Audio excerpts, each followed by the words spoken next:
for Clemson. He was all-rookie team for ACC in the ACC last year. Del Rosario head up, looking for Menez, but Malou's going to win that race, clear it out.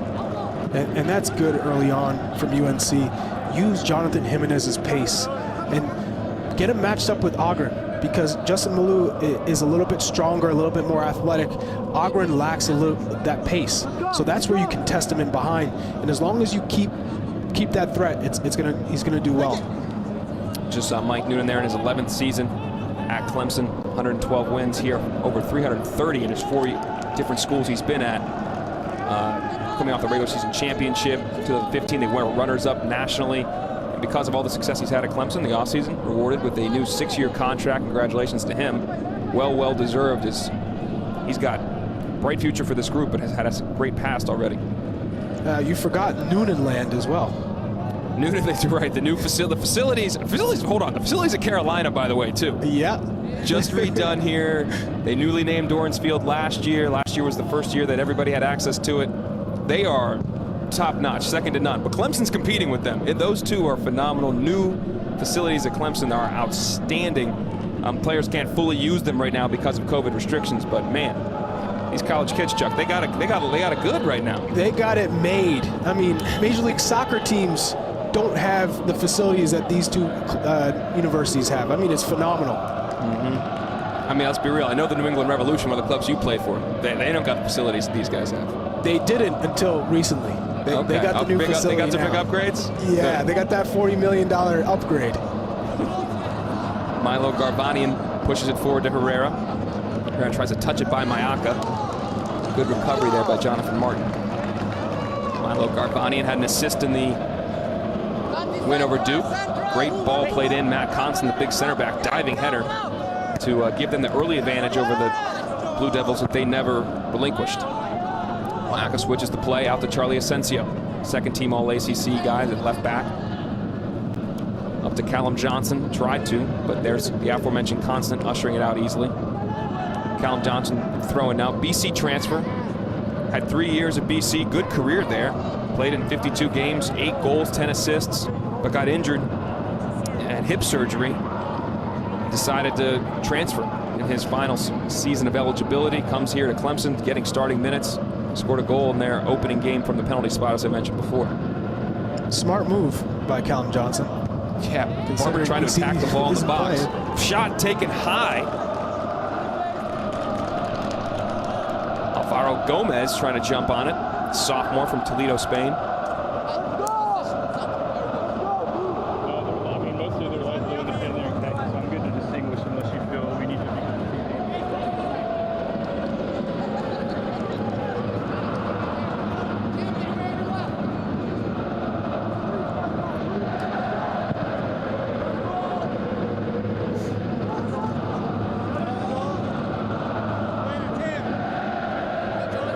Battling with Shells. Shells gets it forward. Good turn by Jimenez to Herrera in space down the left side. Justin Malou comes over to cover. Shells, German-born, tried to slide him through. Mayaka read it well. Good awareness from Mayaka there.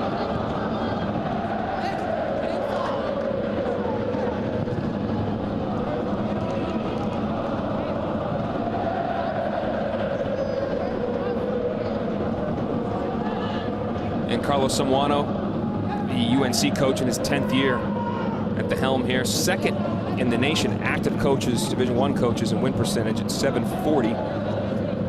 Won a title in his rookie year in 2011. Second coach to do that. He was the national coach of the year. And that year, 2011, they won the treble, Chuck. Regular season, the tourney, and the NCAA tournament. That's not too easy dominance to do.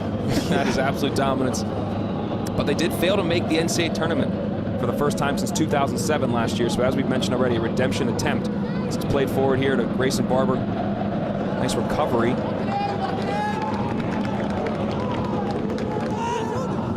By Filippo Zatarin. Zatarin, a grad transfer from St. Mary's. He was the West Coast Conference Defensive Player of the Year last year. First team West Coast Conference 2 times.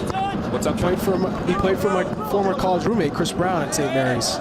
And Chris raves about his intelligence in the game. Confident on the ball, He's a good leader. Wanted him to stay an extra year, but you can't turn down UNC. You cannot, as Jonathan Menez goes down, taken down hard by Mayaka. Some Tar Heels players are asking for a yellow card. What do you think, Chuck? Yellow or no? Mayaka's got him. Yeah, for me, but it's early in the game, so I understand why the ref wouldn't give a yellow card, but I've seen it given at this stage in the game. I think some of the players complaining, thinking it was a professional foul. They were trying to counter the other way, and Mayaka really wasn't going to get the ball there, but the sophomore stays out of Seren Stoika's book. Yeah, fortunately for now. Because, you know, Dallin, he's a player that loves to get in the challenge.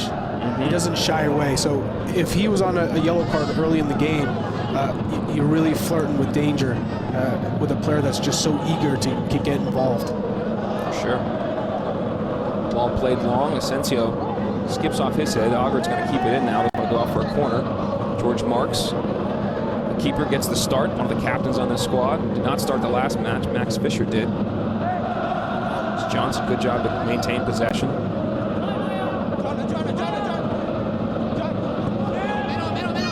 John Martin's pass just short to Malou. He's able to get there enough to put off Jimenez.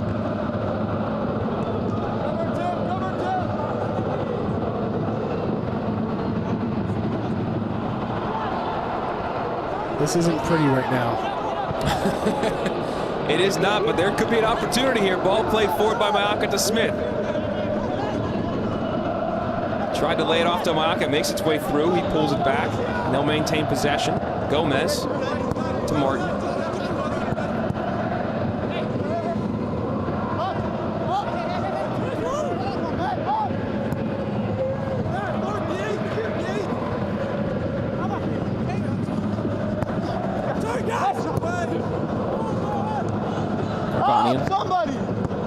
You can hear him yelling, "Help somebody." Going to try to play it long to Gio. We've not called Giovanni Montes de Oca's name yet. We talked about him in the open, number 10 in the middle of your screen there. North Carolina missed the 2019 season with an ACL tear. 2018 led the team in points and assists. They built the team around him for 2019. Coach Simwano said they had a fantastic spring, a great trip to Europe. He was the key cog, and then when he went down, they really didn't have any answers to recover from that. But Chuck, they had a lot of talent on that team, man. They just couldn't put it together, and he cites a number of reasons, and Montes de Oca is a big one. I was just going to say, they had talent on talent on talent. Mauricio Pinedo, who's thriving in Major League Soccer for Chicago Fire. Jack Scahan, Jelani Peters, Sebastian Berhalter, a freshman who really grew, throughout the season. I thought by the end he looked fantastic. Being able to switch the point of attack, getting on the ball. So you still had a number of options, and I think it's still. He looks back at it. I'm sure he probably thinks, man, I missed the mark, because I really had an opportunity to challenge for trophies. This team still has a ton of talent, and Jonathan Jimenez, as a freshman last year, also impressed. So I still think they have a number of pieces to get them in the conversation of ACC, champions, ACC tournament champions. So it's all about putting it together and getting that belief back. You mentioned belief. I think that's a key word, because last year, as Carlos was telling us yesterday, they had a lot of talent, but you got to have grit, determination, team, like a collective will, and that team last year lacked that. And he cited Gio not being there as a guy that has a spirit, plays with energy, and that rubs off on the team. He loves the spirit of his crew right now, and the commitment to each other, and the commitment to play. I mean, you watch that Duke game, it's not as noticeable here, but when Duke, they turned it over, the counter press was immediate. They were on strings, working together, playing together, and that you didn't see that as much from that team last year. Del Rosario plays it in. Attempted bicycle. Looked like Herrera. Yeah, Santi Herrera tried to bicycle it. The senior from Venezuela. UCLA transfer. He had a goal, as I mentioned, in the last game against Duke from a free kick, though. Del Rosario plays it in, and Herrera goes for the bike.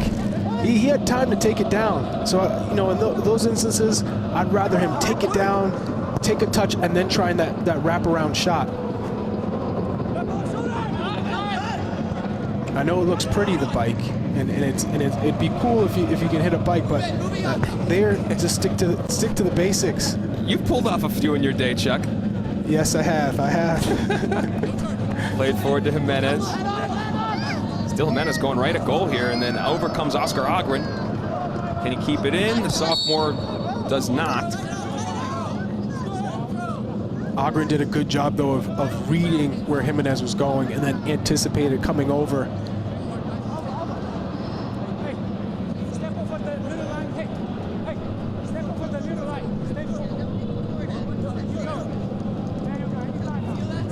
Garbanian looks like he's lining up for a long throw. Junior, born in Albuquerque. This is where you want to target that 6'6" Matt Constant. Lou, the big center back from Clemson, gets his first head on it.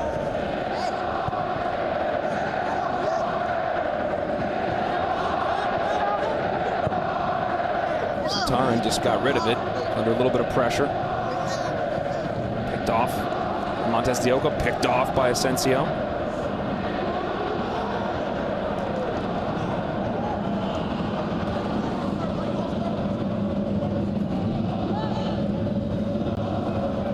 Rosario dispossessed. All right, Chuck, you said it's not pretty. It's going back and forth with 1 or 2 touches for each team before it's turned over. What is your assessment here early on, why both teams are struggling to kind of get a hold of this game? The excitement, the energy.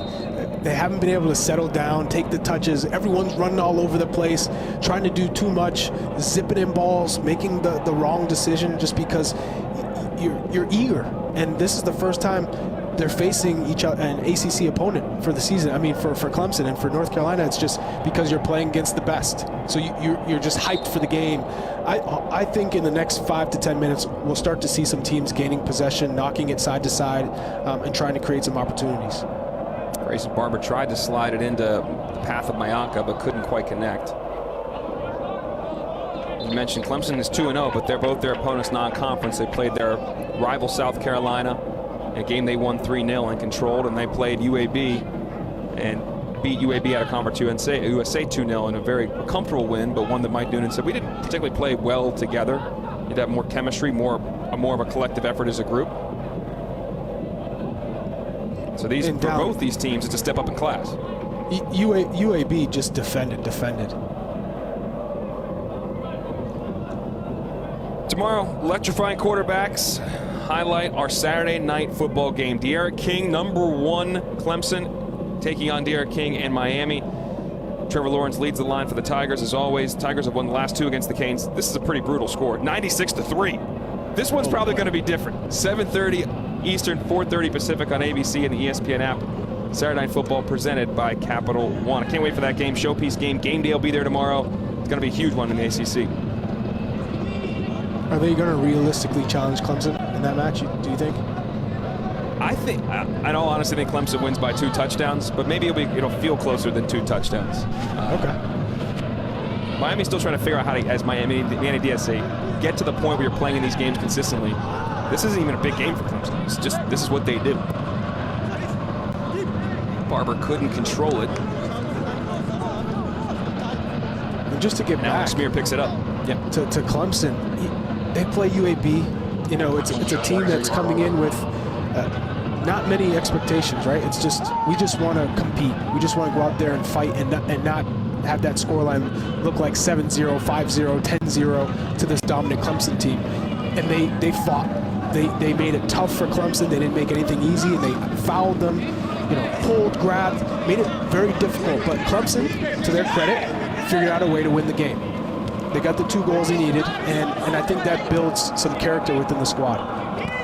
Good look by Mayanka to Smith. But as you mentioned, they got those 2 goals in the UAB game. The first one from Justin Malou, not expected. Center back comes forward, gets it off a set piece in a rebound situation. And then Kamarni Smith got hit. He opened his account for the year, scored right after halftime, and that pretty much put that game to bed. They never really got out of second gear. Back a little 1-2, he's gonna have an opportunity. Great sliding challenge at the death there by Matt Constant. The senior from Dallas needed all 6'6" to get this one. Mayanka feels the presence, can turn, great awareness, and then has a head and goal, but unselfish play, tries to find Calvin Johnson, and then Constant, timely intervention, well done by the big 6'6" center back. Should Mayaka have just gone for goal earlier there? So he took one more touch. Near post. He should have shot near post. But that's the unselfishness of Mayaka. Marnie Smith takes the first corner of the match. In-swinger to the back post. Headed out by the heels. Mayaka's a pass first, shoot second kind of guy. And in those instances, that's when you just have to think about the situation. You're inside the box. The keeper's cheating for you to cross the ball. That's when you can pull that near post shot off, and it's going to sneak in. Mayaka, not known as his goal scoring prowess, did time for the team lead last year with 8 assists. So Jimenez works hard. Foul called on Jimenez there. Or he's offside, excuse me. Flag went up on the far side. That's Montez Dioka, pardon me.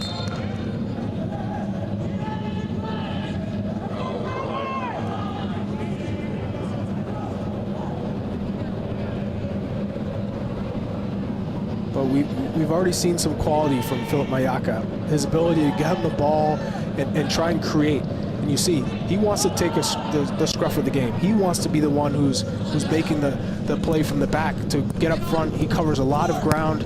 Phenomenal engine. And just look at a competitor. Able to fight off Olafsson to keep possession of the ball.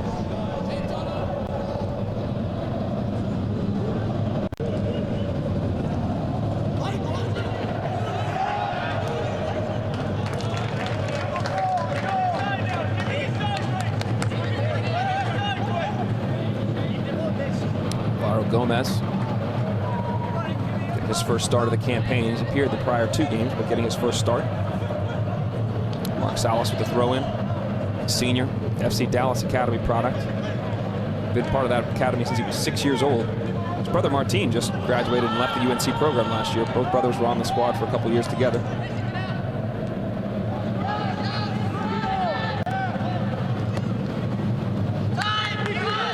Lou looking long.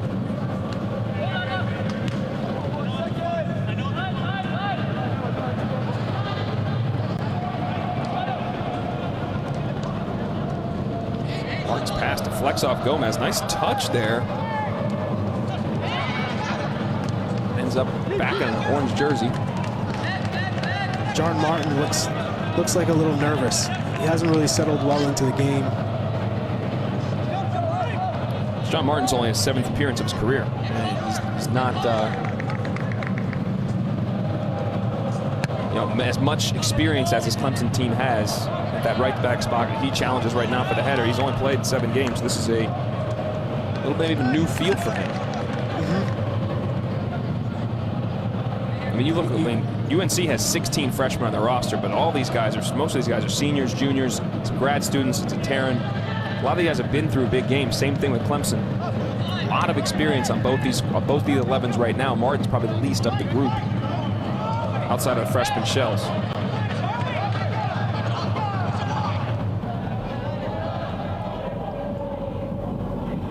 Del Rosario working on Asensio. Nice cutback again, trying to get a cross in. Mark Salas gets it over to Del Rosario.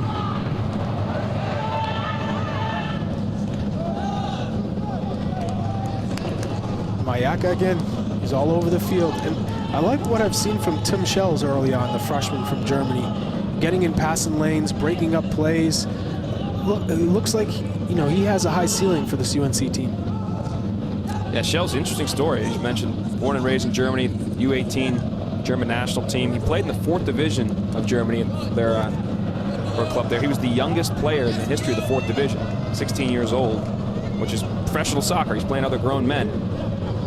Comes over here to UNC, and now potential opportunity here for the Tigers. Laid off to Callum Johnson. CBT's one up. He does, gets his foot on it. Just over the arms of Smear.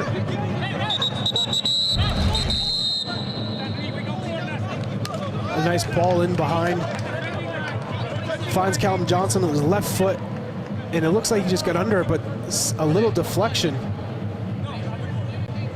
He's trying to frame it back post, and I think it took a deflection off Salas. That was the argument Johnson was making. He thought Salas hit the ball. It should be out for a corner. don't know if he won that battle. It looks like he did. Srin Stoica has changed his call as the guys make their way down toward the end line, toward the box. Smith to take it, floats it in, cleared out again. I like what I've seen from McNeil, Dallin.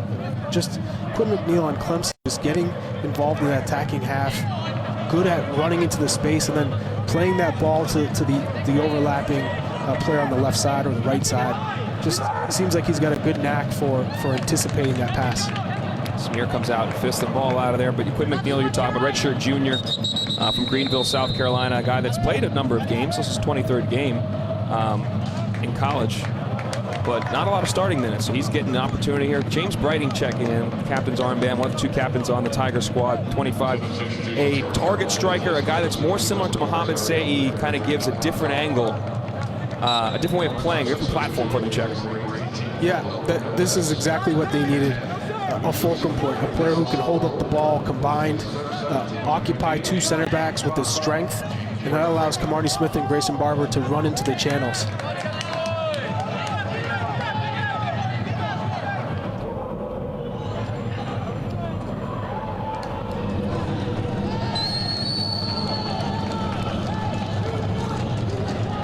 Then it also allows Callum Johnson to go back to his natural position in midfield down. A couple different subs now. You just saw Felipe, excuse me, Luis Felipe Fernandez Salvador, 10 checks in the match. He came in for Quinn McNeil, who we were just talking about.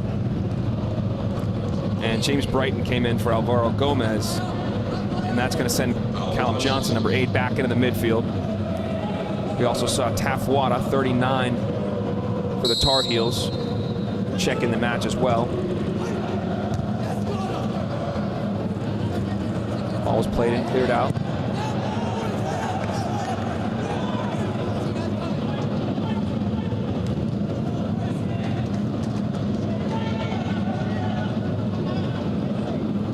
And just make sure folks know, in college soccer you can sub in the first half, but you cannot return to the match in the first half if you are subbed out. The second half is different. You can be subbed off the pitch one time. You have one chance to re-enter the match in the second half.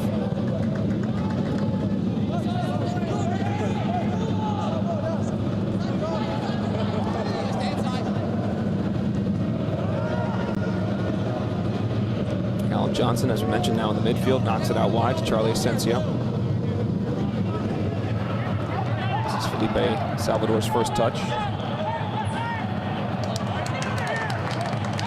And now you see Clemson starting to control the ball, move it side to side, try and pull UNC out, the players out of position, because UNC's they're hungry, they're pressing, they're getting numbers forward. That's when you can combine and get through their lines. Might have fallen for Smith. See if the flag stays down. Smith one-on-one with Smear, just wide.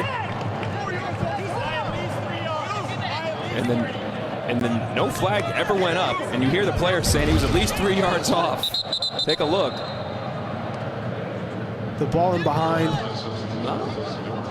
and he takes a touch to try and set up that far post shot to have Alex Smear move to the right when he does, but it comes off a UNC player. That's why he's onside. It came off a UNC player, and that is why the flag stayed down. Little ricochet. Smith could not take his chance, though. So Mike Noonan and his boys are still locked in a 0-0 match. So he may have been in an offside position when the ball was played, but it came off a UNC player who actively tried to play the ball, and therefore makes Kamani Smith an onside player. A couple subs for UNC. Joe Pickering enters the match, grad student from East Tennessee State. Had a great career early. Was a SoCon Freshman of the Year. Had a groin injury, though, in 2017. Kind of derailed his career, but he'll be in the middle of the pitch now, number 4 in blue. And Alex Rose checks in up top. Rose was the leading scorer and led the team in points last year. First game he didn't start this year. And there's a card coming potentially for Mayaka here. Yep, and he's given Srin Stoica an earful. He may want to relax, as his teammates are telling him, back up. Yeah, I know Stoica from Major League Soccer. He's reffed a few of my games, and he's not going to take that from anybody. He's also maybe bringing back Mayaka to have a word after that, and he is. Malou's telling him to get out of here, but Stoika's telling him he's come here. Malou's the big brother saying, hey, you need to calm down, go back. But he didn't realize that Stoika said, come here, you're going to get this yellow, and you're going to have to treat me with respect. But he's also, what I love about Stoika is he's a ref that talks to you. He makes you understand the circumstances. And he gets that it's fiery, that there's passion from certain players, that they react in certain ways. And he doesn't hold it against them. But he also is able to tell them, hey, you got it, calm down now, you have a yellow. I want you to stay in the game. And he comes in late, and he catches shells. We already saw him come in late, early in the first half to make that challenge. That was kind of his warning. This time he gets the yellow card. Yeah, he earned that one. Shells on the ball again. Alex Rose's first touch into the midfield. Garbanian gets forward from his left back spot. Tried to play the first time cross. Didn't come off the way he wanted, I'm sure.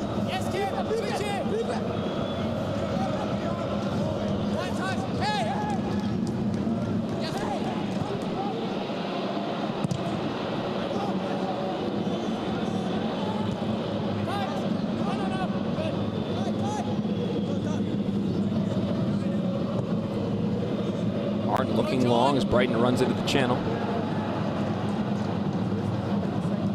Brighton slides it back. An opportunity there for Grayson Barber, and he couldn't make any contact. Oh, Barber. The junior's gonna rue that one.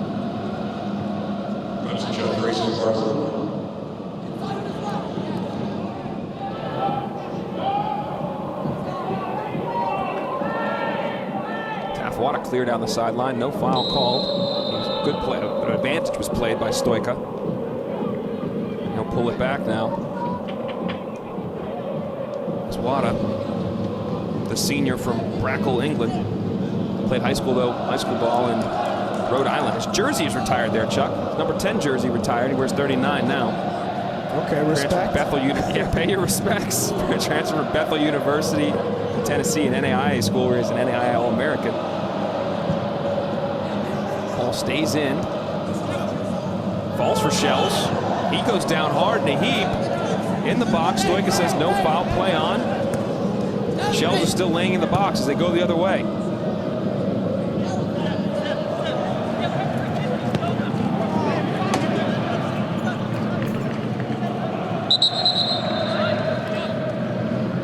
Take a look at this and see if there was a penalty. Carlos Samuano's up out of his seat. Shells sees Malou, and Malou catches his leg. It's a penalty. It is a penalty. Well done by Shells to anticipate where Malou was moving and was able to cut back to the inside. And it was a long touch. He was never going to get to it.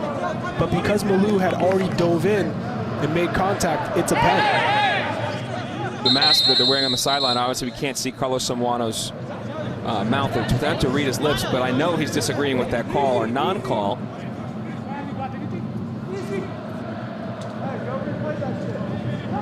We'll see if Srin Stoika does anything to rectify this. He could potentially go talk to his assistant referee on the side, but now he's going to have a talk here with Fernandez Salvador and Alex Rose.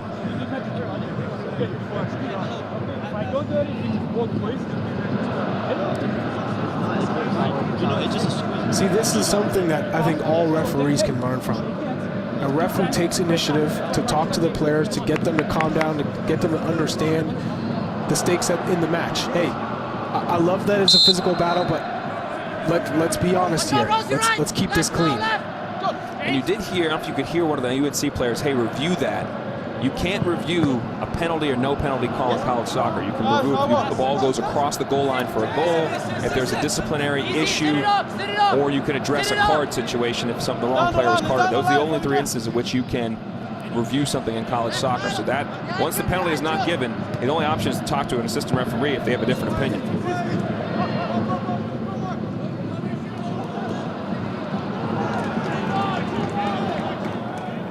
Chuck, how hard is it for players in a match where you're playing the Clemson team that people may perceive to be the better team in this game, or just coming in, I guess, and you don't get a penalty, you don't get that chance to go up 1-0? How hard is it to put in the back of your mind?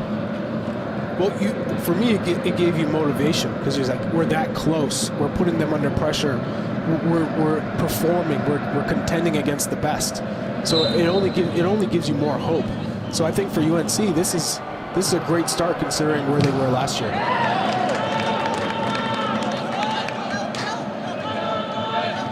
All right, ESPN Soccer Sunday. The struggling LAFC, they will host the Western Conference's top team, Seattle Sounders, at Bank of America Stadium, 7 Eastern, 4 Pacific, also on ESPN Deportes and the ESPN app. I'm looking forward to that one, Dallin. I can't wait till if and when the world ever goes back to normal. I just want to see a game at Bank of. I want to go to LAFC and see a game. I want to see a game there. I want to sit in that owner suite. I told Mia Hamm, next time I'm in LA, I'm coming right for that owner suite, Bank of California Stadium. But see, that's the level that Chuck operates on. I told Mia Hamm, name drop for all those UNC fans watching out there. I told one of the greatest soccer players of all time, I'm coming to your suite. The GOAT. She is the GOAT. Yeah, the GOAT. I just want to go and be in the fracas. I want to be in one of the supporter sections. I just want to be in the mix. Well, I'll hook you up. How about that? That's what it's coming down to. All right, Carolina scored their first goal against Duke off a set piece. Not from the same area, maybe about 10 yards closer to the box, but Garvanian was one that served it in. He's on over it now. Bending ball, teasing ball back post. Nobody made the run. Flip back in. Big Matt Constant still there, but the ball crossed the end line.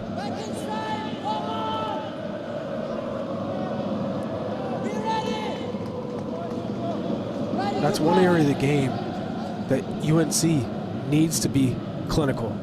You need to generate a chance. You need to put, whether it's the ball into the box to Constant's head and it's a shot on target, or you use him as a diversion and draw the attention to Constant because he's 6'6" and everyone thinks the ball's going there, and you have this play to come through the back door and create an opportunity that way.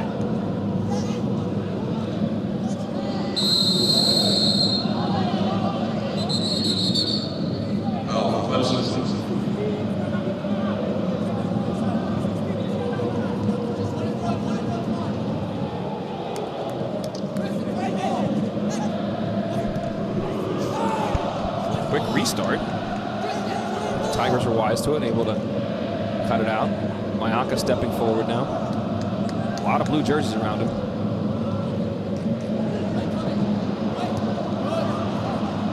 Ogren gets his head to it. Jimenez was on his shoulder.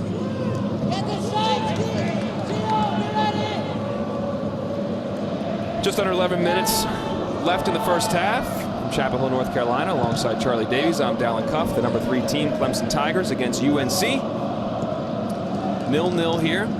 Been a competitive match back and forth. How would you describe this one to this point, Chuck? Yeah, neither team has really been able to establish, dominance in possession. Clemson looks like they've grown within the game, and now UNC are looking to defend more and play on the counter. And that kind of suits UNC right now. That they just use Jonathan Jimenez's pace, try and get him behind the back line and create some opportunities. Whereas Clemson just haven't been sharp in the final third. James Brighton comes in, instant impact, plays the ball in. Grayson Barber doesn't make contact. Kamani Smith, one of the nation's top goal scorers, gets an opportunity, misses the net. So Clemson needs to do better by themselves and put their shots on target.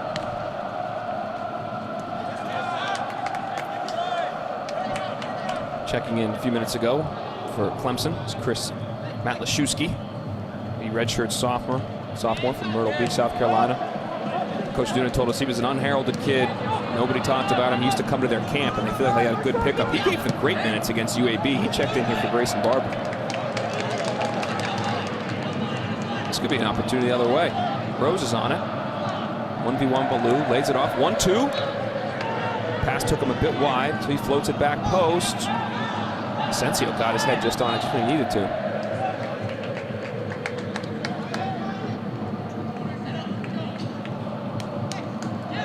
And there, UNC on the counter again. Alex Rose gets into the final third, and typically he's the goal scorer. but he had to come to the far wide left and look to play it back post to Montez Dioka, who was floating there.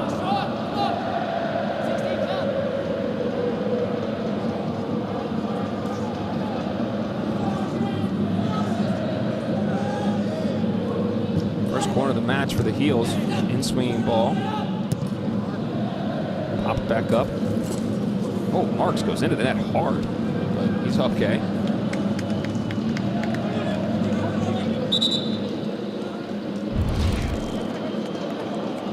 The Shells trying to catch the keeper off his line, but George Marks always had it. Gets caught in his net. I don't remember the last time I've seen a keeper do one of those moves, but I hear you chuckling, Chuck. what do you want? It's a keeper jumping into his net. I have to chuckle to myself.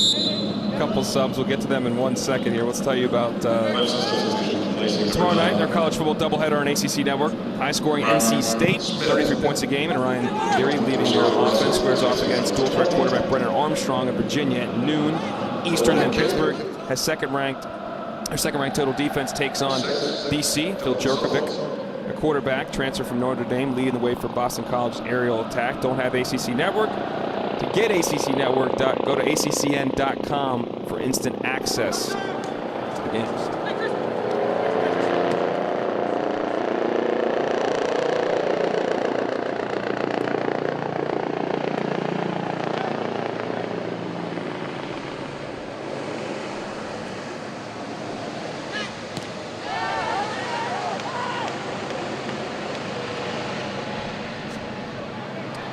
So Sterling Russell came on for Camarnie Smith, redshirt junior, making his third appearance in as many games.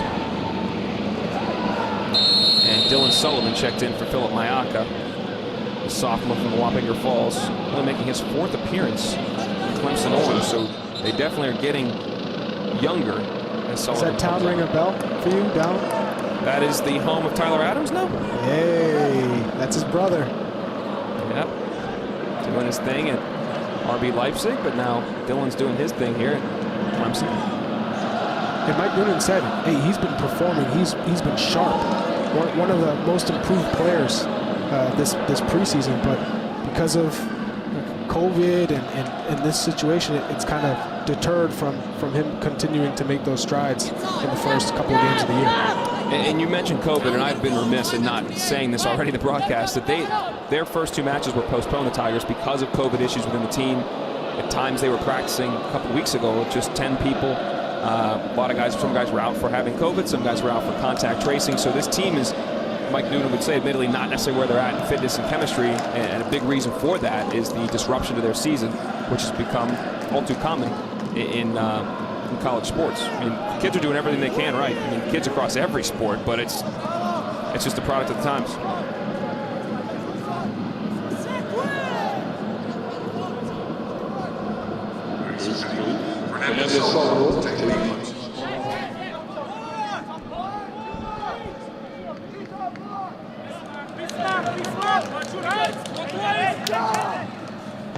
Fernandez Salvador looks back post in swinger, looking for Justin Malou. The big center back came up.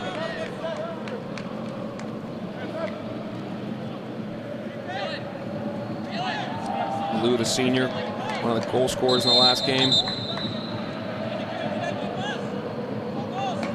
From Senegal initially, Montverde Academy, where he came from. Pipeline for Mike Noonan's crew and a lot of teams in the ACC. Keem Clark comes on for Jonathan Jimenez.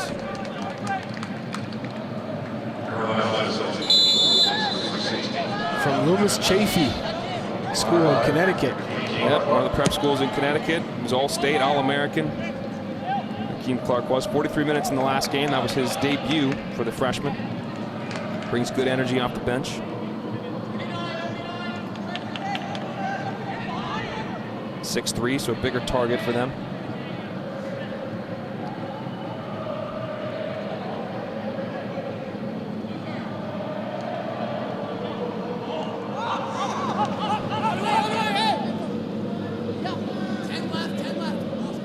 Taryn does well to slip through the pressure from Brighton.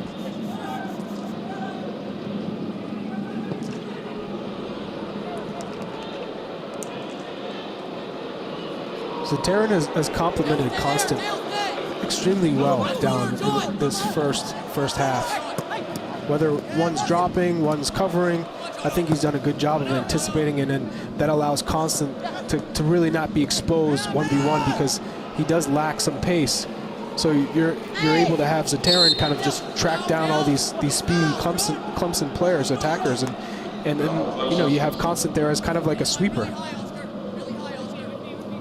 Good chemistry those two have built early on in their playing career together against Taryn as a transfer from St. Mary's. Tim Shell's lost a boot in that little clash with Dylan Sullivan.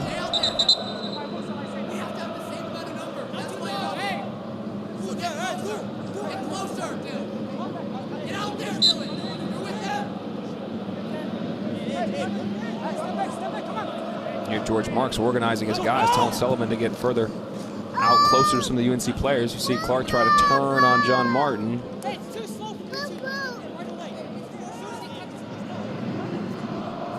Good communication from these youngsters. I like what I'm hearing. Instructions on the field, talking. That's how you get better. Being able to tell players, hey, I need a little bit more from you. You got to push up higher. And then the talk following the play, hey, it's got to be quicker from you too. Marks Jr., again, you saw that armband, one of the captains on the squad, second team all conference, second team all South region last year. And 7 shutouts, which I think everybody paid attention to the offense Clemson had, but they were top 3 in a lot of defensive categories across the ACC last year as well.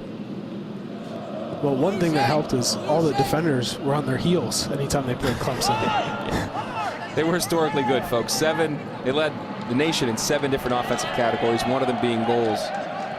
They were a high-flying group, and Robbie Robinson obviously goes to first overall pick to Inter Miami or MLS. But still, a lot of these dudes are back, man. But credit UNC, there have been limited chances in this game for either squad. Yeah, it's much better from UNC than last season, right? The center back pairing, I think, really helps. It gives them an anchor. They're able to build off that foundation. Nice touch by Sullivan. He's still charging for the midfield, trying to draw a foul.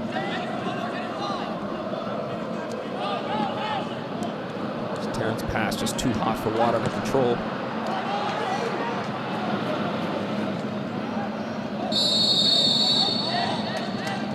Last year down, there were a lot of individuals for UNC, and you talked about it.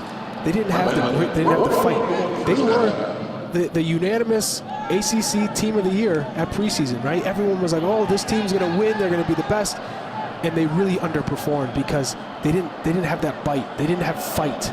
They thought things would be given to them, and they literally played with a lot of just individual performances. Garbanian steps forward, plays it off to Rose. Rose trying to square the ball in. Falls for Salas, first time shot good, deflected by Malou. Big collision in midfield between Salas and Martin.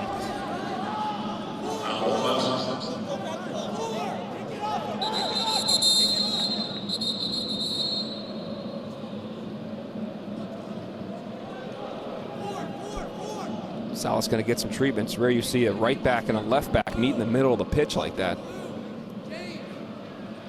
Excuse me, the 2 right backs meet in the middle of the pitch like that.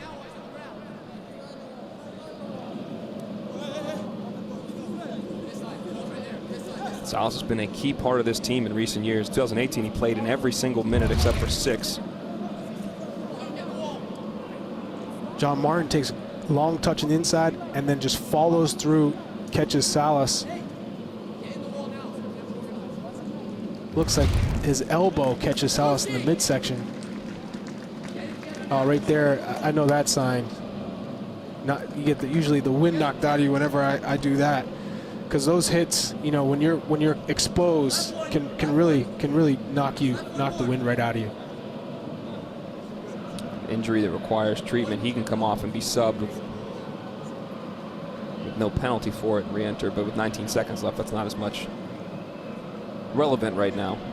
We'll see if somebody else checks in for him.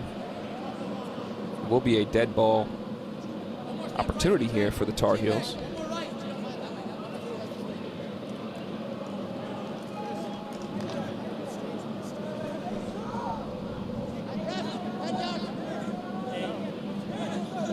Jonathan Sinclair set to check in, freshman from the Berkshire School in New York. Played 6 minutes in that last match. So getting added 19 seconds at least here. Montez Dioka. Garvanian over the ball, dead center, about 28 yards from goal. Montez Dioka rips it in the wall.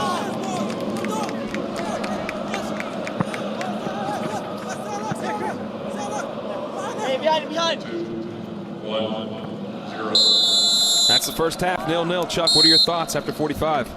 UNC took UAB's game plan, disrupt, be physical, make it difficult for Clemson, yet you have to finish your chances. They have a little bit more quality than a UAB, so you have to take advantage of it. For Clemson, press a little bit higher, be more aggressive, and take your chances. They had James Brighton, who plays a ball in for Barber, and then Kamari Smith misses that 1v1 with the keeper. See if they do take their chances. This feels like an ACC game because it is the first conference game for both these teams. Everything has gone up a notch in intensity from the games they played prior, and we are still 0-0 as a product of that. When we come back, we'll look back at the plays of the week and what should happen in the second half, coming here on ESPN U.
Halftime here at Chapel Hill. This is the best conference in college soccer, so sit back and enjoy the plays of the week in the ACC.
Virginia Tech Pitt. Pitt have removed Edward Kiza from the roster, so he's not on the team anymore. What's that going to look like with Velko Petkovic and Alexander Dexter having to pick up the slack? And for Virginia Tech, Christo Strickler had a phenomenal season last year, and Daniel Pereira was an impressive freshman, so I want to see what they look like this year. Yeah, Pitt coming off that 3-2 win against Cuse, but Virginia Tech has a lot of talent as well. Big game, 7 Eastern on Saturday, ACC and Extra. When we come back, highlights, stats, and look forward to the second half.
Back here in Chapel Hill, let's check out the first half highlights from the Tigers and the Tar Heels. Not a ton of chances, but a couple early for the team in orange. First one in the game, switch the point of attack, and Calvin Johnson tries to get a shot on frame, back post, doesn't come off. This one, tons of appeals for offside. It looked like Camardi Smith was on when you saw it from the 18 cam, and this is the best opportunity. You expect a second-team All-American to make that, no, Chuck? He's on. Even if he wasn't, the deflection keeps him on. He takes a touch to set up the shot, moves smear, but then just misses the goal. Uncharacteristic from Camardi Smith. Carolina did not have many attempts, but this little chop here by Tim Shells, that was a penalty not called, if I'm Charlie. Yeah, Malou got all Shell's foot, and very fortunate for Clemson that they didn't get called for a pen there. Carlos Simwano was none too happy about that. Neither were the rest of the Tar Heels players. Shells was okay and got up. When we look at the stats, what jumps out at you as important as we move forward to the second half? Well, Clemson were the better team, yet they weren't aggressive. They need to press higher, have that killer instinct, and for UNC, continue to stay organized and expose Clemson on the counter because they do throw numbers forward. They do throw numbers forward. We'll see if that makes a difference in the second half. When we come back, we will have that second half kick here from Dorrance Field.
North Carolina redone, newly named Dorrance Field, christened last year. Second 45 underway alongside Charlie Davies. I'm Dallin Cuff, the number 3 team in the land, the Tigers, according to Charlie. Controlled the first half, but didn't do enough to change the scoreline. We'll see what happens here in the second 45. Both teams are giving maximum effort, which you have to appreciate. We talked about Clemson. They've missed a number of days due to COVID, right? So they haven't had the chance to get their match fitness up, to get into a rhythm. So they're all doing this on the fly. And as the season progresses, you're going to see them start to come into their own. See one notable change here.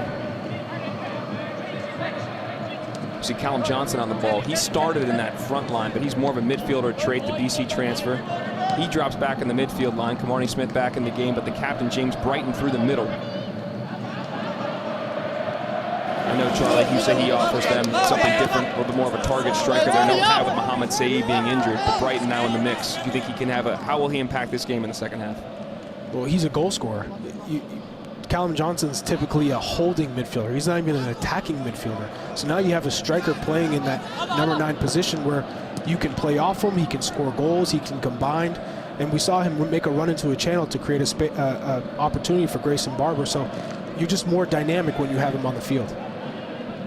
Brighton, redshirt sophomore from Hilton Head, part of the Atlanta United Academy. He's got 6 goals in his Tigers career. Battled injuries, though. Missed almost a full season previously. Had some issues last year, but now he's getting back to full health this year as well. We'll see if he can impact the game. As we mentioned, Mohamed Saeed, a sophomore from Spain, did not make the trip. He was a late scratch before the UAB game, warming up, leg injury. He scored 2 goals in that game. Saeed did, South Carolina. Drew a penalty that Callum Johnson, who's on your screen right there, finished for their 3rd goal. Hopefully he'll be back when they play Wake Forest on Tuesday. Charlie and I will have the call for you there on the ACC network on Tuesday as the number 1 and number 3 teams in the country meet. Yes, that is the game. But let's finish this one first. Let's say we got a pretty good one going on right now.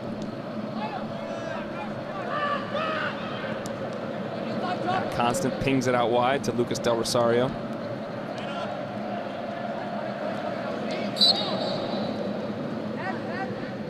Tim Shells riding the challenge. He's taken down. He's been solid today for UNC. Again, mentioned Shells, German-born, was the youngest player to ever play in a 4th division game there. He's playing pros at 16 years old. I know it's a lot of reserve teams and developmental guys, but they're still professional atmosphere. And in one of the most prolific soccer countries in the world.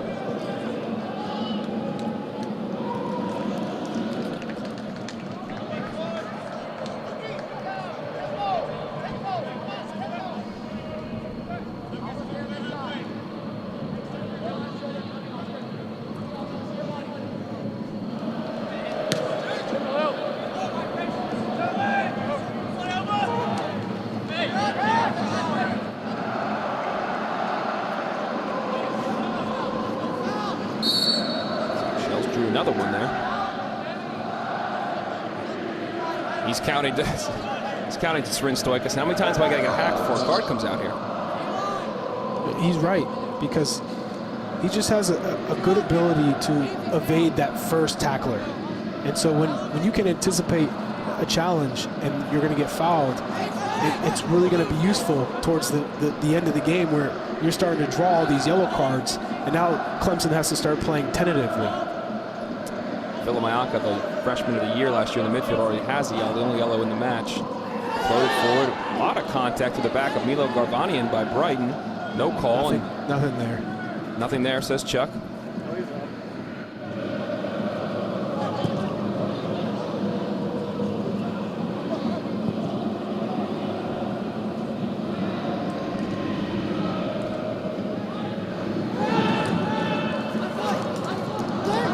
Dioka on the ball. The cut inside, has options, finds Del Rosario. Touch was a little too heavy, led him into Oscar Ogren. Charlie Asensio cleared it. Charlie Asensio, left back that usually is bombing up and down the side, but we haven't seen him factor as much in the offensive side of the ball. Charlie, you think that's by design, a little respect for the Tar Heels program and Tar Heels players? Yeah, they're aware of his movement, and so when they're sitting deep, the availability for an outside back to make those runs. Shot saved by Marks.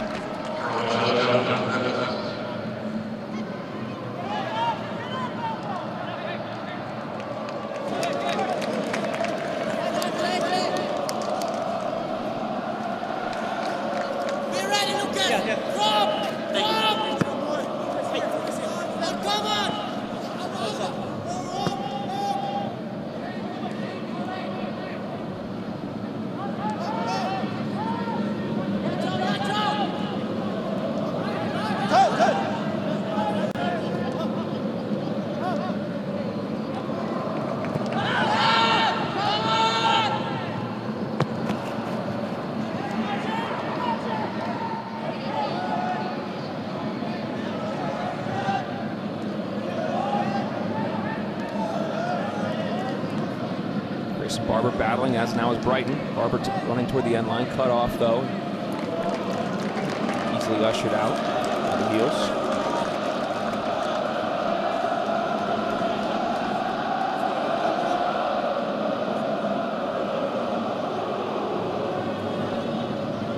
Charlie, do you think the team would look different if Mohamed Saeed was, they did at South Carolina, but the talent level they're playing against is different now. Do you think the Tigers would look different if Saeed was on the field? Yes, at the start of the game, for sure, when Callum Johnson is playing as an attacker. But when you bring James Brighton in, you're more or less going to get the same type of play as far as getting in behind, combining. It's just the product in front of goal. The finished product is what you get with Mohamed Saeed, who's a real clinical goal scorer. Saeed, just over 6 feet. Tall, strong striker, sophomore from Spain. Tried to had time to figure it out last year in his rookie year, his freshman year, but really, Mike Noonan said, came into his own here in his sophomore year. And now Grayson Barber's on the attack, cuts it back nicely. Still Barber gets a shot off. Might fall to Smith. It does. Spears off his line with the save.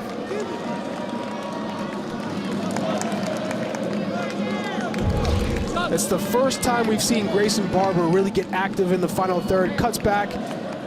Tries a shot, gets deflected into Kamari Smith, but Smear does a fantastic job of reading the play, coming out, getting big, and not giving any angle to Kamari Smith.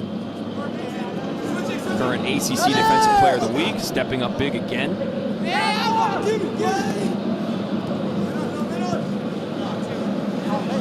But Dom, that's what we saw a lot of last year from Grayson Barber. Him coming from the outside in, that cutback. And then once he cuts back inside, you have a lot of runners, whether it was Robbie Robinson or Kamari Smith, causing distractions, opening up spaces, and then Grayson Barber scored goals. He created goals and scored goals, and tonight he hasn't been really effective. He hasn't been involved in that final third, which is where they need him to really get on the ball and cause problems for the back line. Yeah, that group last year was dynamic, and there was no expectations for that group, too, as Tafuata checks back in. Came in for Lucas Del Rosario. The trigger is Del Rosario's off, but again, if you're new to college soccer, Del Rosario can come back on after coming out in the second half. You're allowed one re-entry. The senior from Durham comes off for Tafuata. Tafuata had an energetic 20 or so minutes in the first half. He was involved, but I like what I've seen from Lucas Del Rosario. He's talented. He's on the ball. He's a good dribbler, but he does a little too much. He takes an extra cut or an extra touch. If he simplified his game, he'd be much more effective. You could really see that in the Duke game, actually, because he was able to be on the ball more, and there were many times where he'd be effective, but it was evident what you're saying. It was very, very true. Mark Salas getting into the attacking third for a few times from his right back spot, combining nicely with Wada. Montes Diaco slipped through a couple Tigers. Barber's pass.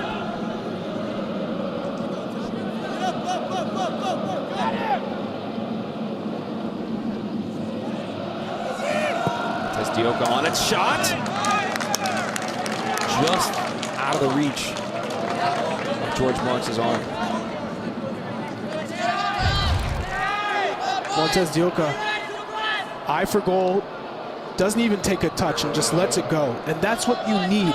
You see an inch of space, just let it fly. Tries to catch George Marks high, near post. Marks had it covered, but that's what you want, to get him involved, get him going. Normally, those shots start to kind of get you going and get you in the right frame of mind. Yeah, he's not made the imprint in this game that I think that Carlos Zamora would want him or need him to make.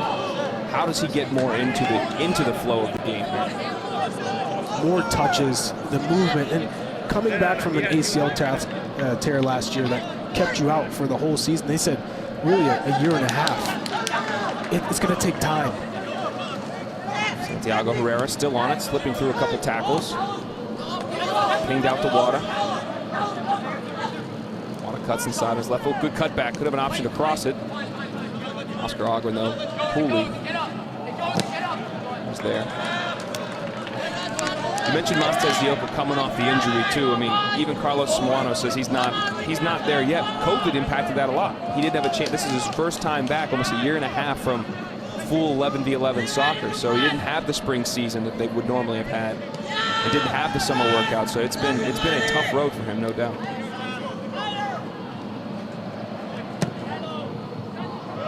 The approach, though, is just take it game by game.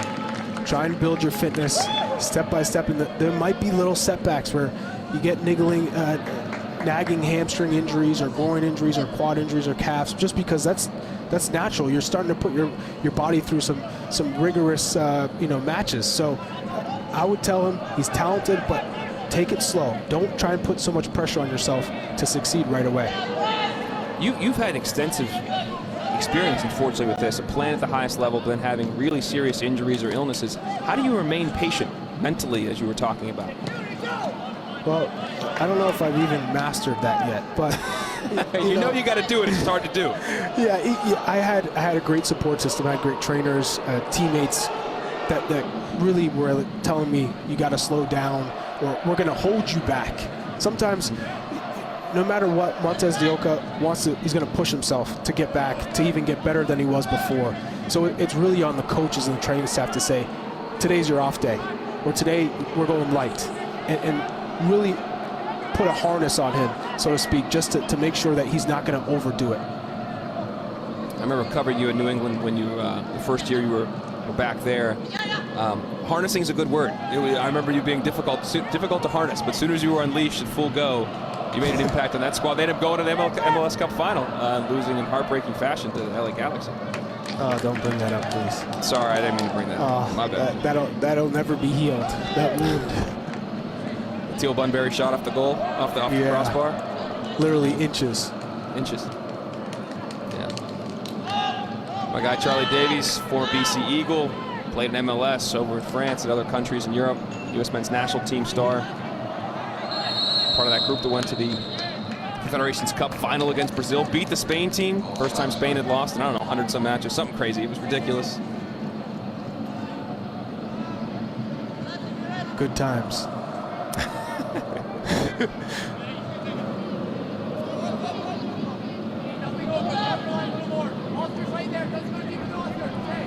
Smear pushes forward to take the dead ball.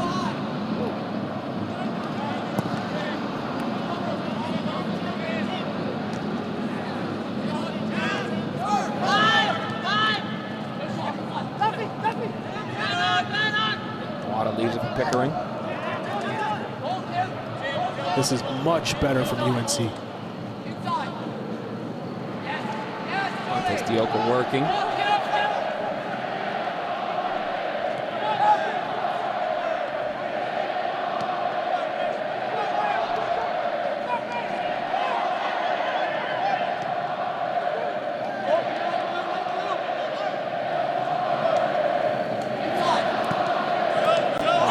Salas, 1-2. He's into the area. Jimenez trying to get a shot off deflected. Running onto it's Garbanian, and he'll let it go out for a corner.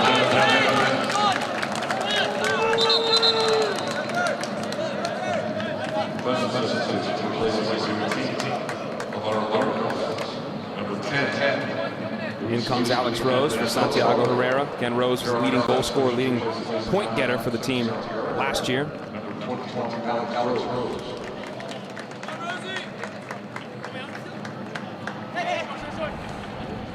Also, Fernandez Salvador back in the game for Alvaro Gomez.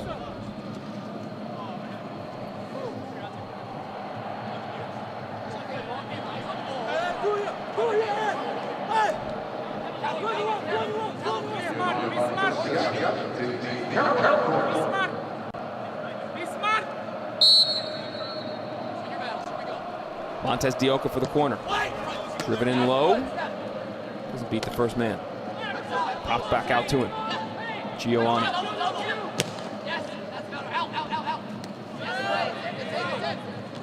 Good save by Barber to keep it in play and not give up a corner.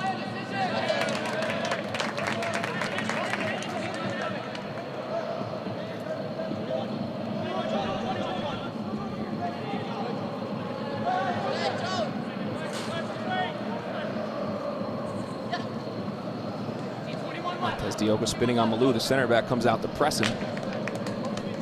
Ball goes out, because it's time to tell you about tomorrow. Got an electrifying quarterback matchup.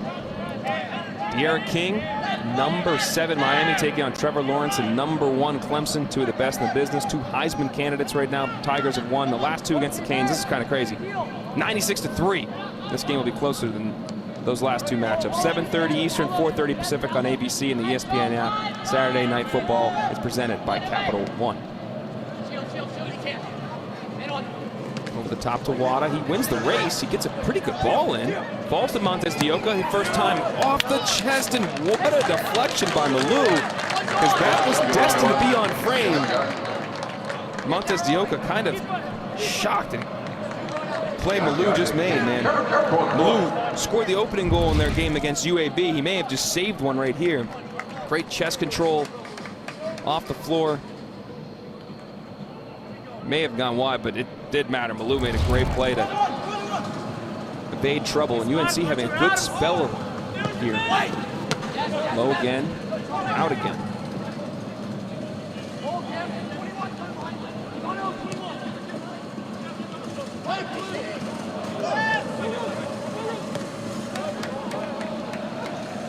Malou clears it out. Clemson's been a little bit on their heels the last few minutes. They get set to make a sub here. First, Matt Leszewski checks in for James Brighton. Talked about Matt Leszewski in the first half. But just to reiterate, a local kid. Really unheralded, Mike Noonan told us. Kid that went to the Clemson soccer camp. That's where they first saw him. They liked him. They wanted him. He came, and he's given really good minutes early on here in the season.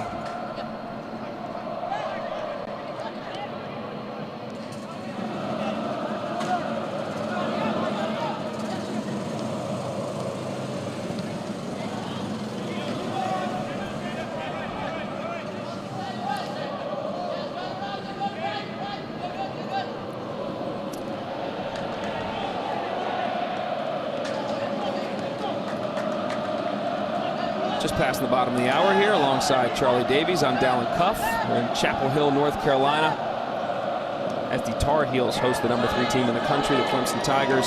0-0. Been a cagey affair. Could change right now. Taffwada on his horse, bumped off by Oscar Ogren, sophomore center back. They said it was shoulder, so well done, Chuck. Nothing there? Well done. He used his body well. He cut off the angle. Oscar Ogren took a look and then used his body well. Strength. He said, get in the gym. Ogren from Malmö, Sweden. An LB07 Academy product. He was part of the all-freshman team last year. Played in every match last year. Started every match for a team that won the regular season ACC title. That is saying something.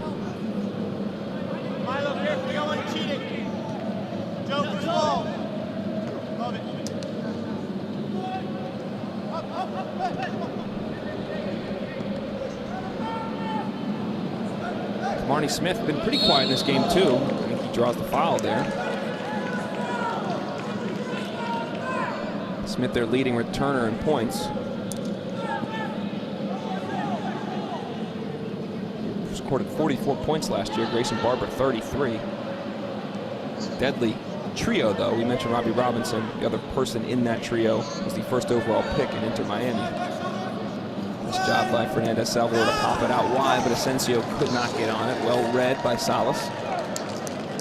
UNC are doing a phenomenal job down on just disrupting Clemson, not letting them have any time and space. They've dropped well together, but they've also pressed high. And I think Carlos Zamorano talked about that. We're going to give them waves and waves of pressure. We're not going to allow them we're not going to just give them respect and allow them to play and then come into our defensive third and then start to press them. We're going to press them high up the field and not give them anything. And it's working. It's really they've done a good job of really neutralizing Clemson. You're right. You said he's going to come at them in waves. He also, come back to that in a second, is nice play by John Martin. I thought Zamorano was really honest. Salas picks it off. He might have an opportunity. Montez Dioka in the middle now. Spins out of some trouble. Out to Wada. Heavy first touch, but able to keep it on his foot. Nice ball played in back post. Salas late to arrive.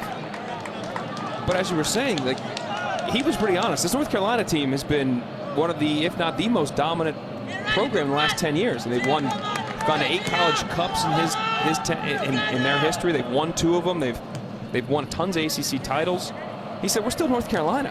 Like, we're not going to not change ourselves because we're playing a good Clemson team. Like, we're North Carolina. We're going to go out there, come at them in waves, put pressure on them, play with great spirit. They're a good team, but so are we. It's a pretty honest assessment.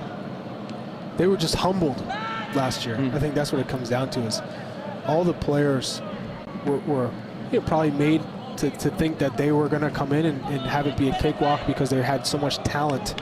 And so when you eat that humble pie and realize nothing's given to you, you have to earn everything. There's a lot of talented players in this league. I think that changed their mentality and their mind frame. And so now we're seeing them compete, be physical, have fouls, tackle tough, and we're seeing them actually have a positive result because of it. Yeah, I mean, think about the senior class last year. Those guys had played in 2 college cups going into their senior year. They'd already done that to that point. So, to your point, they had a ton of success, but it just doesn't come to you. You got to work for it. And this group is different. Coach Zamorano said last year, this year. Those guys, I'm sure they remember, but we don't talk about it. They want to show that they're ready to work, and that's what they're doing right now. Garvanian battling with Martin. Martin wins the battle. Brings it up to Barber. They want a foul. No call. Zatarin stepped up. Could be an opportunity here. Matt Leszewski on it. 1-on-3. Gets bumped off by Pickering. Tafuada now turns and spins. He's got a lot of room. This is a 4-on-3. Still Wada. He might take it by himself. Cuts it back, and Malou is there. Well read by the senior.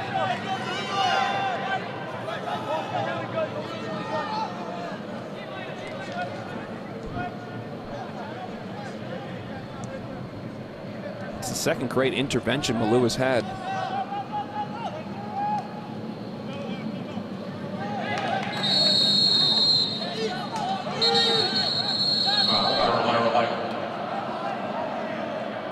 Here comes card now, looks like, for Søren Stoika.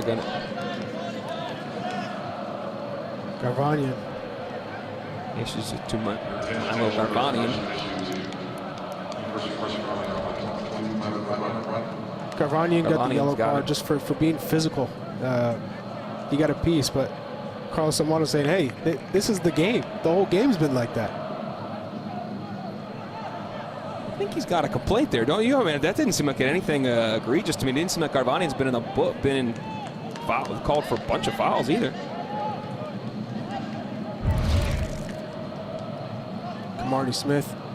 Garvanian comes in. Oh, yeah, it's a yellow card. I stand corrected. Yeah, that's a yellow card. We're on the opposite side here. Took him out. I'm getting old. Eyes are going. I don't know. Hey, but he's fighting for his coach, Carlos, fighting for his player, Carlos Zamorano. So I like that.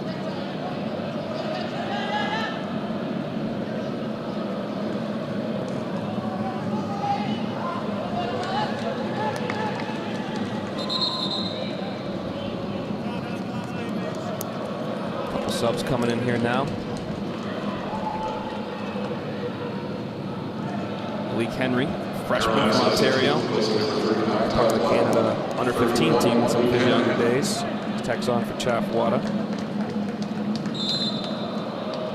Wada had that play where he's left-footed. and Ogren knew he was left-footed. So he almost cheated a little bit, and the hesitation to go to the line and use his right foot for the cross worked out well. Just didn't find anybody in UNC making a near-post run. But I liked what I saw from Tafwada. He's almost a little bit raw. Like, he has all these intangibles, but can he put it together consistently? Montez Dioka on it. Nice cutback. Mayaka got a lot of them. Mayaka's on a yellow. He needs to be careful because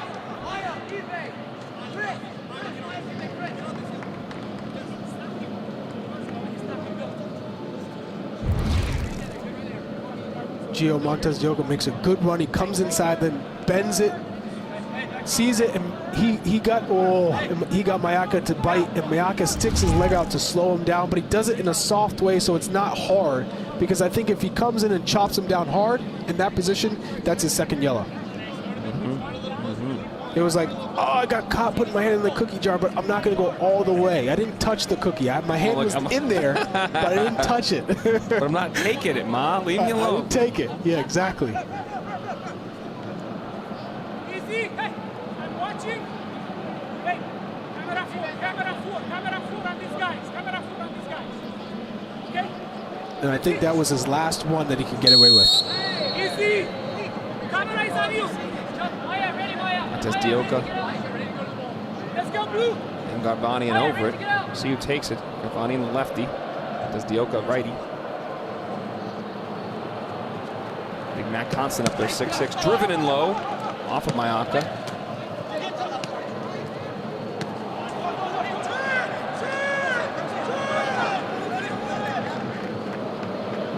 Trying to quickly counter the other way.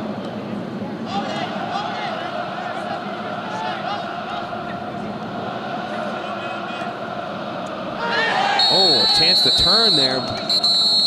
It looks like Ogren just took out Montez Dioka, who's been much more influential in the second half, and Ogren's now going to go into the book in the 71st minute.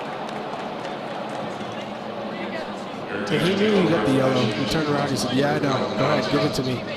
He had to foul him there. But it's these clever runs from Gio Montez Dioka where he's making them bite on a certain run, and then he's able to spin or turn.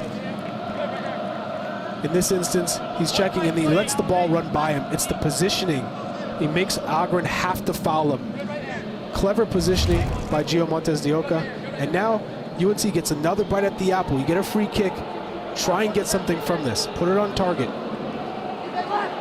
Said it again. Both goals last match against Duke, their only win in the regular season, both off of dead ball situations. One was a cross and a goal by Matt Constant, all 6'6" of them with a great diving header. The other one, Herrera, took a shot from about 5 yards closer than they are right now, deflected off the wall and in. But again, it'll be Montez Dioka and Garbanian over top of him. Joe Pickering, number 4, blue at the edge of the 18's, got a little bit of size too, 6'4", thicker frame.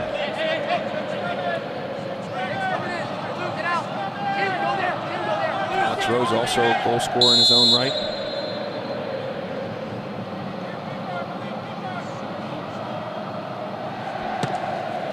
Garbanian driven. Tried to surprise Marks.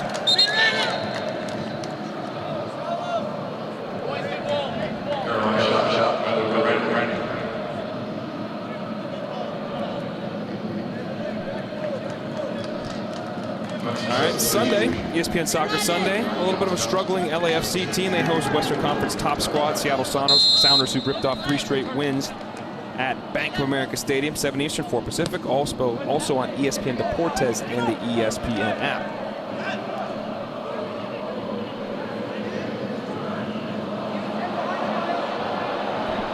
I think that's a great substitution by Mike Moon. Quinn McNeil is more of a midfielder who's making runs in behind. He makes great late runs. He likes to get on the ball, and then he's always looking to pass between the lines. Whereas Callum Johnson is more of a holding side to side. He's good in possession. He's a tough tackler. So you get a little bit more going forward from McNeil. I mean, Charlie, I know you said that you thought Clemson was better team in the first half. Has this even been? UNC's been, I wouldn't say dominant, but yeah, it's felt tilted this half. UNC's been the better side. they haven't allowed Clemson to get into a rhythm. Clemson plays maybe 1, 2, 3 passes and they lose it, or they're forced to play a ball into the channel and UNC makes it predictable. I give a ton of credit to Carlos Amano and his game plan tonight because it's really worked, and Clemson have been able to adjust. It's been a very impressive second half for UNC, defensively, offensively, controlling the game here, but still have nothing to show for it. But it's been a better half as McNeil creates a turnover. Barber on it now. Good opportunity. A lot of Tigers getting forward. Shusky, but a good sliding challenge by Salas. And he'll stay with the Tigers. Keep going, keep going. Has to be done. Keep going. For me, if you're taking a throw-in from a deeper position, closer to your goal than the original spot, I don't see a reason why you got to call it back. Only if you're throwing it in further than the spot that you were supposed to.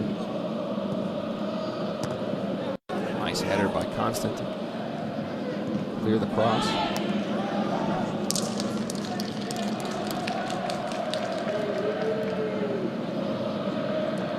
See those shots in the second half. Carolina 5 to Clemson's 2.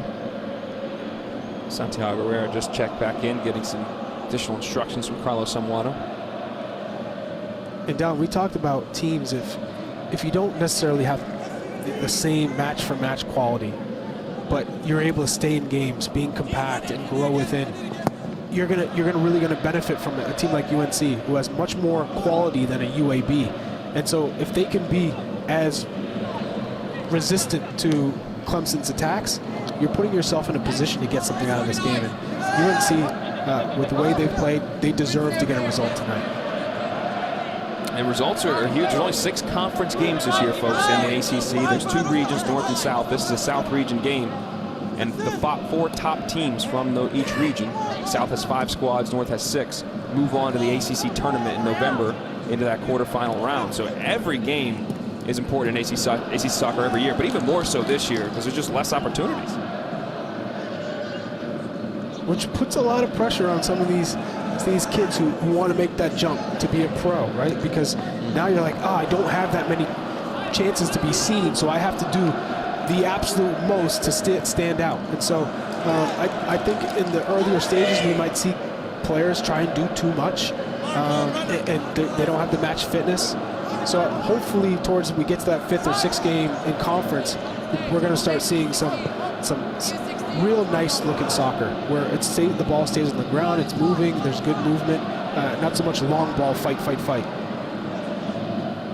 That's what we saw early in this match for sure. Was a lot of that, but second half a little bit better. I think you're absolutely right. We'll see as they just have more time to work together, more games to play, because usually they are playing preseason games right now. You have more times to work out the kinks by the time we get to ACC play. Slide rule opportunity here. Barber, if the flag stays down, tries to cut it back. Saterra just enough on it to put Smith off. Still in play though. Driven in low. Smear out. Alka's touch let him down, and Montez Dioka tries to run it down but couldn't get there.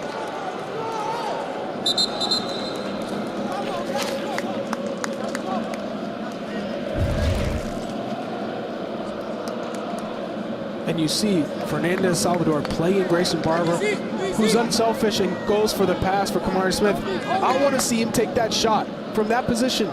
Take it to the line, go by, smear, and then cut it back for Kamari Smith, or take it first time.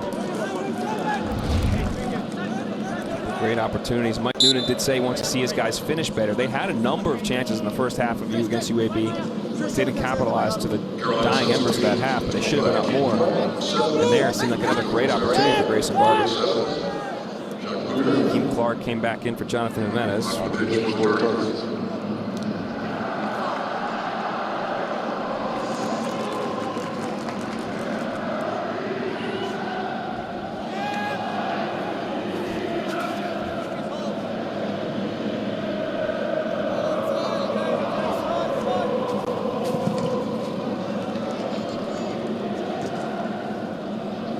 Good game here, but we got a huge game coming up tomorrow night. It is the game of the weekend. football field. Number 7 Miami, led by De'Ara King. Number 1 Clemson, led by Trevor Lawrence. 2 Heisman candidate quarterbacks, 2 of the best teams in the ACC. Tigers, though, have dominated the Canes the last 2 games, 96-3, but this is a different one. 7:30 Eastern kickoff, 4:30 Pacific on ABC, ESPN app. Saturday Night Football was presented by Capital One. Down with all the hype around Trevor Lawrence, is he really going to be like the next Tom Brady or the next Peyton Manning? Does he have that kind of potential? I think so. Everybody you talk to, he's the highest graded quarterback since Andrew Luck. And the difference that you mentioned with the difference between Brady and Breeze is the game in the NFL, these quarterbacks that can move are the ones that you want now. That the statue standing in the pocket is different. And Lawrence can get on his horse and use his feet really well. De'Ara King can do the same thing, but Lawrence also has the arm talent. I mean, any scout will tell you they love him. Those guys that can work, like Russell Wilson or Josh Allen, that can run and throw and really make things happen. Lawrence could be one of those guys. Is one of those guys. This might be a card coming for Fernandez Salvador.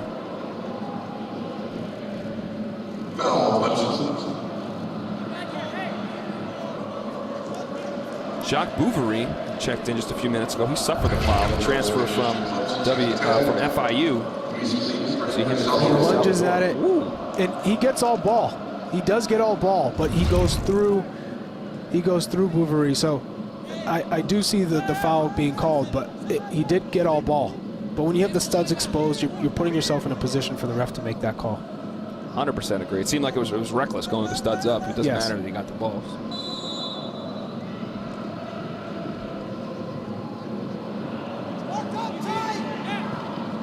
Montez Dioka trying to be flicked on there by Constant. Again, that 6'6" center back, but right to the hands of Marks.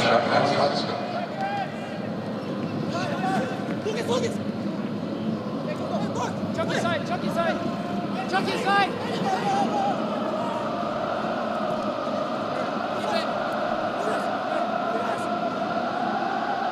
Jacques Bouverie that suffered the foul. He's giving a little breather to Montez Dioka. We'll see how long he stays on the sidelines, because he has been a difference maker in the second half. No, Charlie?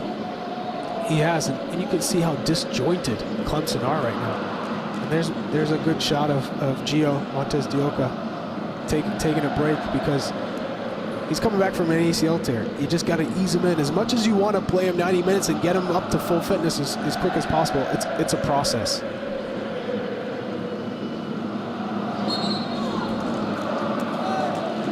Last match, their first match, he played 70 minutes, so he's just around there. Came out for a few minutes last game, or first half. But we also could be heading for overtime. Carlos Zamorano may be thinking we may need this guy for the last 20 or however long overtime may be. This has overtime written all over it, Don. It has that feel. I'll throw out that jinx right now. Yeah, once you say it, though, it usually works out the other way. That's what I'm trying to go for here. Yeah, I feel you on that. Not that I'm not enjoying the match. I could use a snack, though. Oh, sorry, great touch to settle it. 1v1 against Asensio, gets end line, floats it back. Mayaka there to help. Fernandez Salvador to clear, kept in.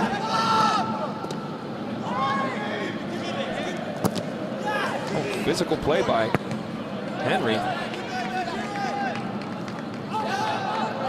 But now Clemson are playing long balls to Grayson Barber, who's 5'9", 5'10" maximum, against these bigger players, Constant, Pickering. And the upside to that is next to nothing. So how can you get back to getting it on the ground, getting Grayson Barber on the run, making him getting between the lines, and playing between into the channels? Clemson needs to figure out a way to get it back, slow things down, and get back to what they're great at, which is playing on that transition counter.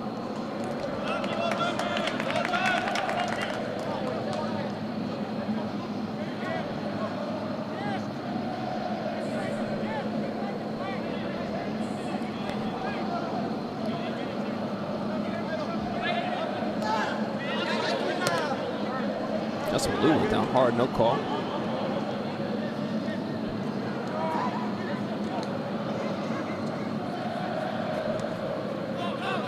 by Fernandez Salvador. Popped out to Asensio. One of his rare forays forward from his left back spot. Good find by Barber.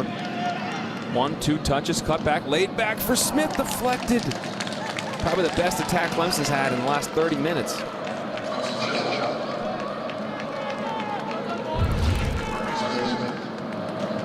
Ball switched out to wide. McNeil takes a couple of touches, head up, and good run by Kimani Smith, going near post, getting in front of his defender, but to his weaker right foot, just didn't get all of it. Smith has had a couple opportunities today that he has not been able to capitalize on. One was a 1v1 against Smear, and Smear stood tall. Actually, I shouldn't say that. Smear came out, but Smith missed the target.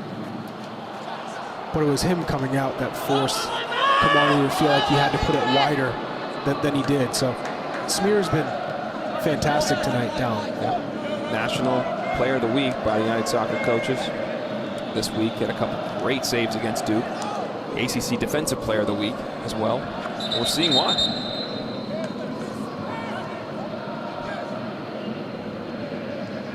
A couple different substitutions being made right now. James Brighton coming in, back in the match for Kimani Smith. And Callum Johnson comes in for Chris Atlashewski.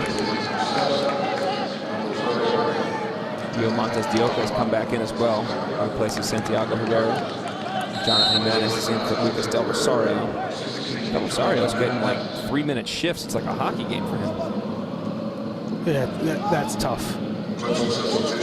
I felt that he came in and was a bit better than he was. Montes de Oca into the box. Flag is up though. I felt like he came into the game and he did simplify it. He made 1 touch, 2 touch, and then got the cross off, whereas opposed to he was dancing on the ball earlier.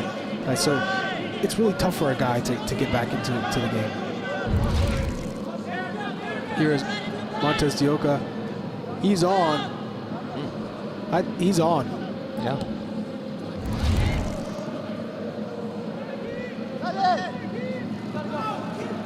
Not trying to beat up on it, but the linesmen's had some tough day. Had a little bit of a tough day today. That's calls are tough. You're being polite, Don, and I like that. It's a really hard job, though. I mean, a really hard job. It's easy for us to sit here and second guess it. It is a tough job, but yeah, hasn't been the sharpest. Gio, 1-2.